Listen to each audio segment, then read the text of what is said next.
it took a toll on my family. It took a toll emotionally and physically. But it all worked out. It's all worth it at the end. I think sacrifice can be seen anywhere in life, not just an exam. And if you work hard, great things can happen. I really believe that.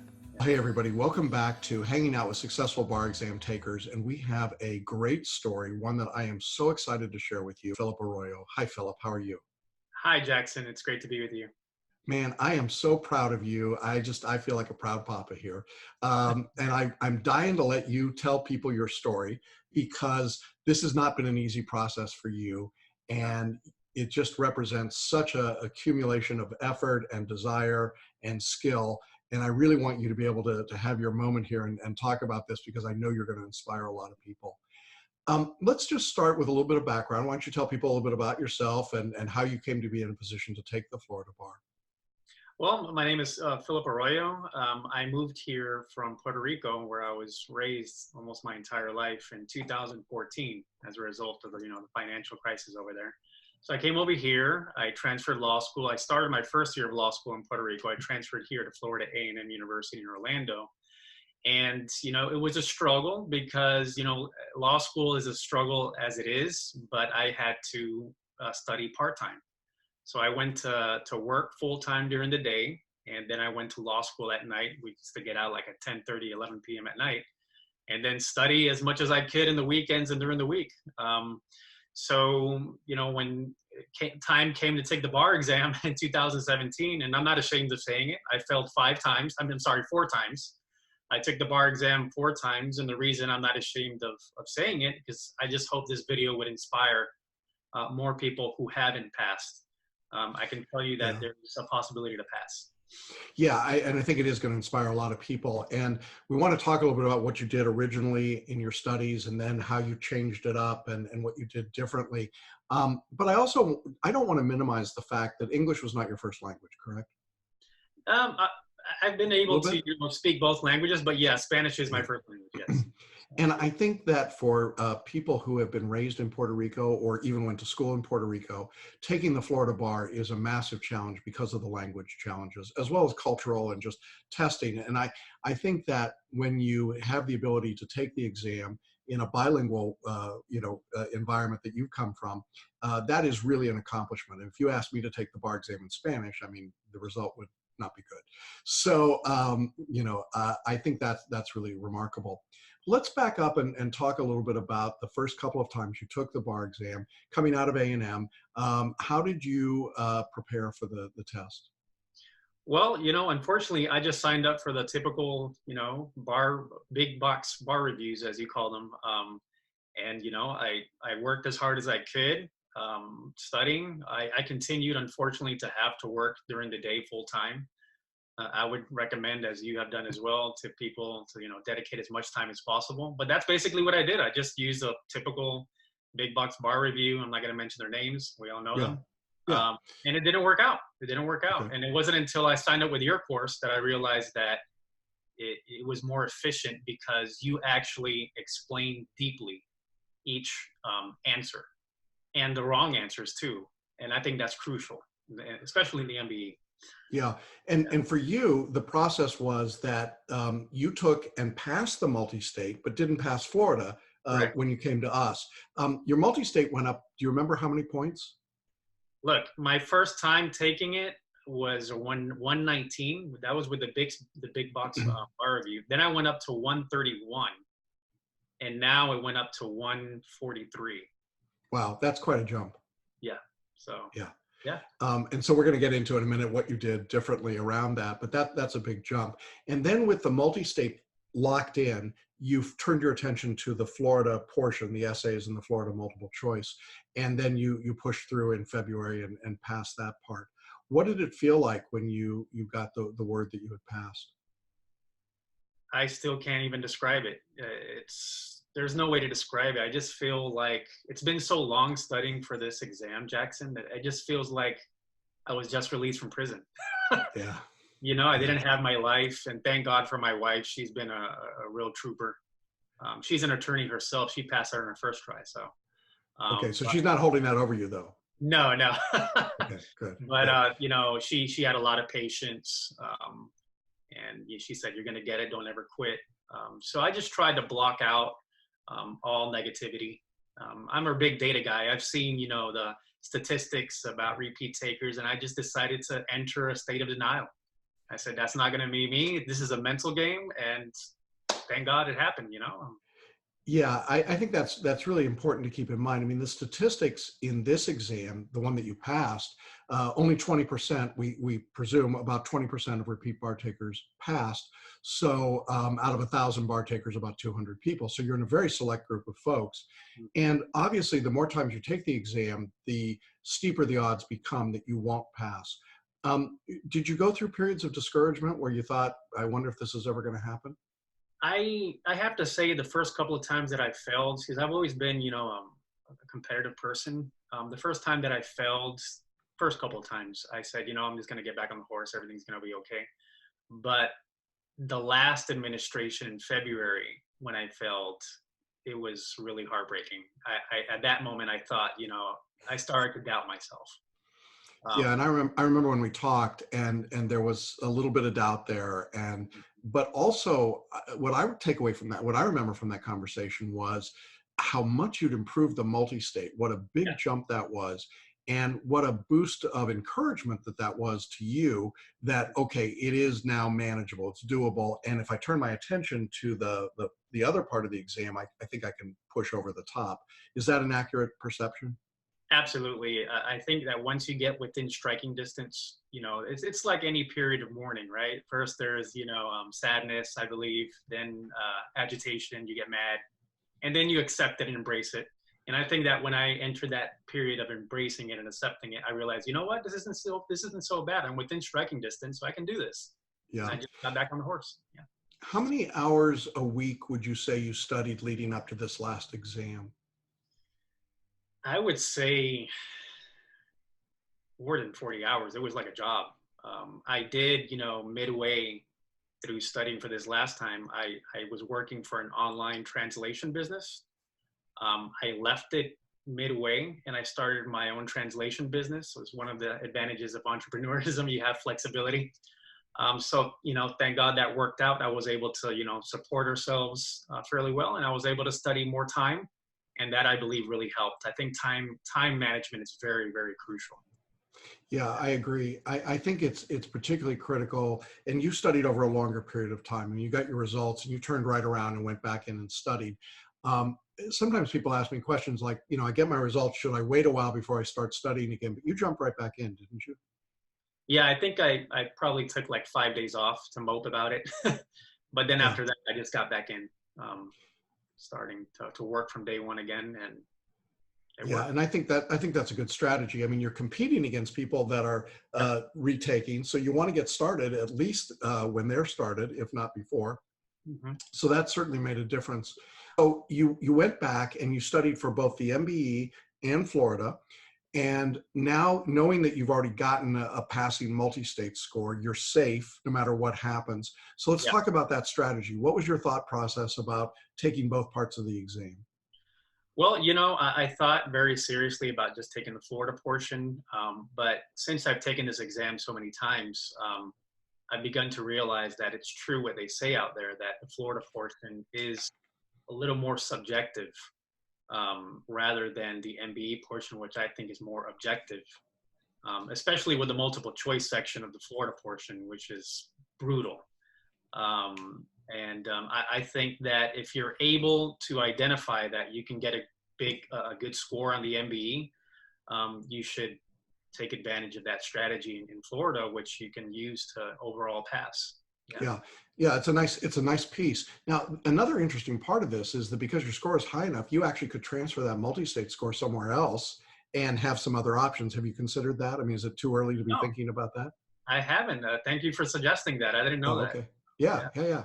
So, Florida's slowly eking its way into the 18th century when it comes to reciprocity. No more Yankee Uh, go philosophy, like you used to say. Well, it's Yankee go away, maybe. I don't know. You got to score, get out of here. So yeah, so that's part of it. Well, let's talk a little bit about how you studied for the multi-state in order to get that big jump. In the traditional big box bar review, I'm assuming you did a lot of memorization and cramming. Is that a fair assumption? That is correct. Yeah. And as I mentioned before, the explanations that these big box bar reviews give aren't sufficient at all. Yeah. Uh, It's hard to know why you missed a question, right? It's sort of like A is right because B, C, and D are wrong. It doesn't help a lot. Exactly. Exactly. Okay. I would see a lot of, I would see a decent explanation on the right one, but on the wrong ones, barely anything. So Yeah. that's, Yeah. And that's one of the things that we try to do differently. So when you came to Celebration, um, did you set aside what you had done before? I mean, did you start with a clean slate in your mind? I started with an entirely clean slate. I firmly believe in what Einstein once said, that if you do something that doesn't work and you continue to do it, that's basically being crazy. Yeah. Yeah. So I'm just going to listen to him, and I just decided to try something new, and I decided to sign up with Celebration, and it worked. It took a lot of hard work and dedication, and just because you order the program doesn't guarantee a pass, but if you put in the work, it will work. Yeah, I appreciate you saying that because there are people that think that the bar review fairy will show up in the box and it'll all work. Yeah. So as you started working through the multi-state, doing the lectures and the reading and the question practice, did you begin to get a sense that you were getting a greater mastery of the exam? In other words, did you feel like you were making progress on the multi-state? Absolutely. One of the big mistakes I made, and I've read that a lot of people make, is that you just do as many multiple choices as you can. And I believe the first time I did it with the other bar reviews, I just did thousands and thousands of questions without stopping and reading the ones I got right and wrong, and to make sure I was getting them right for the right reasons. I didn't do that. So in order to do that, you need a bar review like Celebration. And I noticed immediately the change when I looked at the answer choices, the explanations in Celebration. They were a lot more thorough than the other bar reviews. And it was at that point that I realized if I read each and every answer explanation, it Mhm. may work along with the outlines, which are very sufficient as well. And it worked. It Good, really, good. yeah. Now, when you got to Florida, let's talk a little bit about the writing because our approach to writing is also different than what traditional bar reviews do. How was that for you in making the switch from an Iraq style writing to a different form of writing? It was a little awkward, but I did apply your style of writing, and I believe that helped me. I may never know how much it helped me because unfortunately they don't, as you know, they don't release Right. the breakdown when you pass. I was Yeah. very interested in that as a data guy, but I suspect that I did fairly well in the essays, and it was because of the essays that helped me get sufficient points in that portion. Because the multiple choices I found very difficult. Um, Yeah, Florida multiple choice is by far the worst written multiple choice in the country, in my view. And the reason, at least I think, and I'd be curious to get your take on it, the questions are too long for the time you have available. mhm. And they are too, even if you know the law, you don't always get the right answer because they're just not, they don't give you good choices. Was that your experience? Correct. That's why I mentioned, Florida seems more subjective. They really go at you with those multiple choices. At least in the MBE, my perspective is that they gave you a fighting chance. But in Florida, they come with everything in the kitchen sink. Yeah. Well, um, and this exam in February was the kitchen sink, wasn't it? I mean, we had an essay with 5 or 6 different topics in it. That was unheard of. yep, We had this new topic of professionalism. I'm not quite sure what that is compared to ethics, but it was there. I mean, so we had some interesting essays, and then we had the multiple choice, which is almost always a crapshoot. You just try and stay near the mean. yep. So, as you're preparing this time, getting ready to go in for the exam, and working through that process and then into the July exam. Um, what was your mindset in the last few weeks before you went up for the test? It's funny you asked that. I'm a big basketball fan. I'm a big Kobe Bryant fan. I've never been a Lakers fan, but I've always admired Kobe because of his determination. And there's something that he has a new philosophy out there. It's called the Mambo Mentality. Yes, I've heard of that. And it's basically, in a nutshell, what it means is that every time you do something, it doesn't even have to be in sports, is an opportunity to get better. So I knew that these past exams, I was getting better and better after I signed up with Celebration. And I said, you know what? Just stay positive, get out all the negativity around you, and just I was just extremely focused. I wouldn't talk to anybody except my wife. That's And I would good. Yeah. focus 100%, even on the day of the exam. I would bump into friends of mine. I would like extremely limit my conversations with them, and razor focused. Yeah. And the Florida exam in July, it's a big test. There's a lot of people there. The convention center in Tampa is a little crazy. Did you find yourself being able to sort of lock in and get into your own space to be Yeah, prepared there? Yeah. this Uh, time, since I had taken it various times, it felt like it was routine. So I okay. was mentally more prepared. Yeah. Okay, so they didn't freak you out when they pat you down and do all No. the crazy stuff. Okay, so you're in the test. You're going through the exam. On the 2 days of the test, are you thinking to yourself, "Oh God, here we go again. Maybe I won't pass," or what's your mindset over those couple of days? I was just positive. I can tell you during this long journey, I've become a more spiritual person, and I believe that your videos were extremely helpful in that regard. I've become a more humble person. This exam will make you very humble, and so I've learned a lot along the way. And quite frankly, that day of the exam, I was just very positive. Again, I was in a state of denial. I said, you know what? I failed various times, but I'm going to pass. And I just kept that mentality at all times, and everything worked out. Yeah.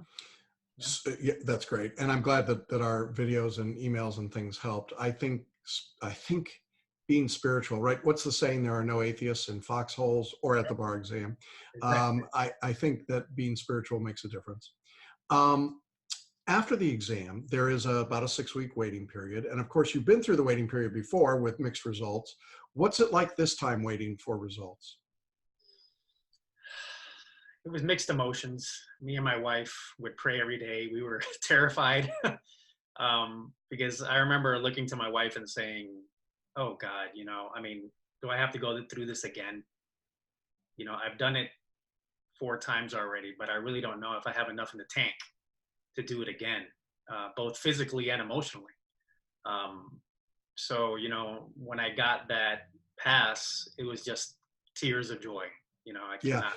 yeah, I want to talk about that. So the results come out online.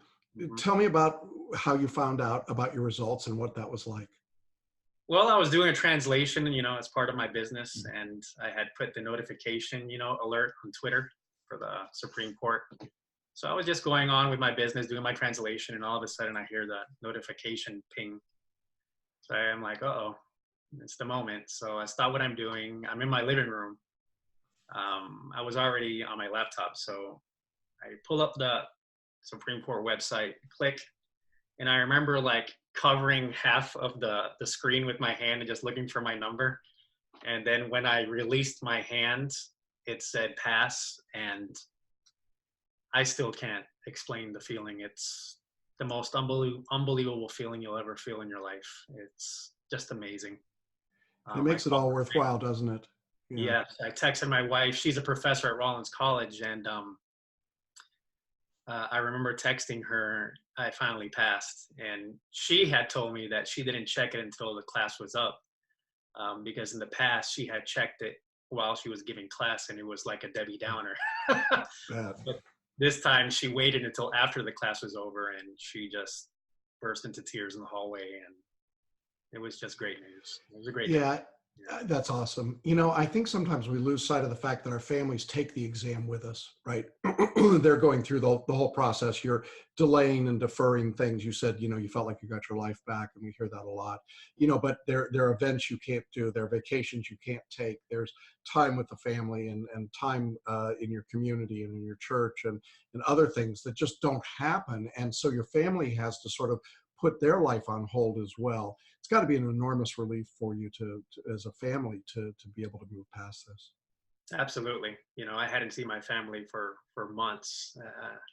It took a toll on my family. It took a toll emotionally and physically. I gained a couple pounds, but it all worked out. It's all worth it at the end. I think sacrifice can be seen anywhere in life, not just an exam. And if you work hard, great things can happen. I really believe that. Yeah. Yeah. Now, you signed up for what we call our basic coaching program, which meant that you were studying with our materials, but we weren't working individually with you. But you were part of our Facebook group. And I've seen, even since your results, you've been very active in the Facebook group, encouraging other people. I love that about our students and our alums. Um, why did you choose the basic course rather than a course with more coaching in it? Well, quite honestly, I couldn't afford more than that. I think Mhm. that's the case of many people. But the good thing about Celebration, which I found amazing, as opposed to the other companies, is that you guys actually offer payment plans. Right. And it's just unbelievable for me that other companies don't do that because, and this is just another issue that I'm passionate about, or I'm becoming passionate about. I think that access to the profession shouldn't be so expensive, you know? And the fact that you guys actually offer a payment plan is amazing. And it says a lot Right. about Celebration. So Thanks. yeah, that's why I didn't sign Yeah, up for the yeah. others. And I get the reason I'm asking that question, Philip, because a lot of people are in that fight. I mean, you failed for a few times. Mhm, You're not getting the revenue that you would get if you were practicing law. I mean, there's a lot of things going on there. And it mhm, seems kind of perverse to say at the time that you have the least amount of money, you should be paying the most. mhm. But we do have a philosophy of access to the law, access to the bar. And we feel pretty strongly here that the people who should be represented in the bar are often the ones that are denied the ability to prepare sufficiently or to get the resources that they need. I particularly feel that right now. I think in the last couple of years after Hurricane Maria in Puerto Rico and seeing the devastation there and the number of Puerto Rican residents who came to Florida to try and take the exam, rebuild their lives, and the enormous challenge that goes with that in particular. And so I know that your story is a great inspiration to that community. And I know you give back a lot in that regard. So we're very excited about that and thrilled that you're continuing to support students and encourage them. You know, people ask me, can you succeed with our basic course? Well, the answer is yes. Obviously, you can. Did you Mhm. participate in any of the group coaching or the Q and A's that we did? I did participate in various of the Q and A's, which were Yeah, very fun. And I watched all of your videos, each and yeah. every one. You're sick of seeing me, aren't you? It's like, yeah, Well, this. I'm gonna miss you actually. Well, not as much as we'll miss you. Well, that's awesome. What advice do you have for people? I know there are going to be lots of folks watching this video, whether they're in Florida or somewhere else, who failed the exam, and maybe they failed multiple times. What advice do you have for people in that situation? I would look them straight in the eye and say, "I feel your pain, but it's gonna make you stronger. It's gonna make you more determined. And if you work hard and do not quit, don't you ever quit. If you do not quit and you keep at it, eventually it will happen." I really, really strongly believe that. And that's a lesson I learned from this process. And I'm going to apply it not only to my legal career, but everything in life. You know, once Yeah. you come through a roadblock in life, it's going to be hard, but I feel like this process has made me a much stronger person. And I think ultimately it will make you a better attorney. Yeah, I agree. I absolutely agree. And I'm excited to see what your legal career looks like and what you do with it. I think you're going to make a profound difference. I mean, I follow you on Twitter Thank you. and Facebook, and you are active, and I love that about you and the work that you're doing. You know, it's been a real honor for us to work with you. And as I said at the beginning, I am kind of a proud papa. I'm very excited for you. I know what a journey this has been, and I know that your story will help inspire other people. So, anything else you want to add? Any other final words to folks that are out there that are watching or listening? I will just repeat what I said before. Don't you quit. Never quit. And if you have any, moments of desperation where you feel down and you think you can't keep going on, feel free to inbox me. I don't care. I don't mind. And but just don't ever quit. Doesn't matter how hard it gets. Just keep at it, and you'll get it done. Well, that's great. Well, I think that's a great note to end on. And thanks again, Philip, and congratulations. Thank Look you. forward to great things for you. And thanks so much for taking time out and sharing your story with us. And we'll see all of you again in another episode soon. And thanks for being here. Bye bye.